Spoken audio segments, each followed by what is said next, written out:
Na Grossmanovem festivalu fantastičnega filma in vina v Ljutomeru, ki se je končal v soboto zvečer, je med kratkimi filmi žirija v sestavi Aleša Blatnika, Magnusa Paulsona in Lea Oblaka kipec Slakovega Hudega mačka v naročje položila kanadski režiserki Jovanki Vuković za film Ujeta ptica. Tudi letos je v času festivala potekala mala delavnica groze in posebna Grossmanova komisija je izbrala delo Krvava želja režiserja Marka Ficka, ki se je edini prijavil na delavnico. V sklopu festivala, že 8. po vrsti, so od ponedeljka na 4 prizoriščih po Ljutomeru brezplačno prikazali skupno okoli 35 celovečernih in 40 kratkih filmov.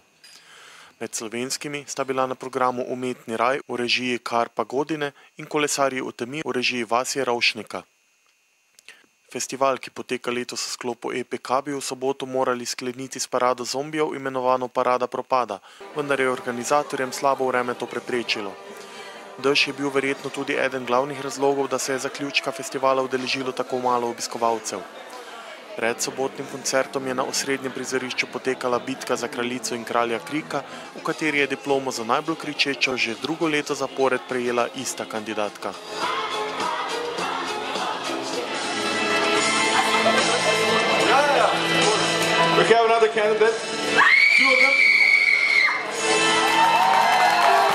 Letos ponovno kraljica Krika, sicer si krono delite z otrokom, ampak vseeno, glede na to, da ste zmagali že lani, kako vam je kaj spremenilo življenje, ta naslov? Stopil mi je zelo v glavo in mi še vedno zvoni v glavi od tega kričanja. Kaj narediti, da drugo leto ne bo te delitve, mislim, da bo diploma in krona vaša? Aha, mogoče 2 kategoriji, Veseli tobogan, pa kraljica Krika, pa da je to ločen, morda, ne vem.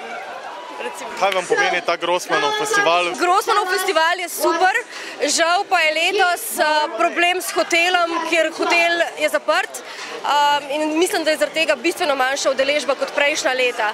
In žal mi je, da je 9 let pač ta festival rastel in nastajal, zdaj pa zaradi tega, ker ni nastanitvenih prostorov nikjer v Ljutomeru, se to pozna tudi na tej ponudbi.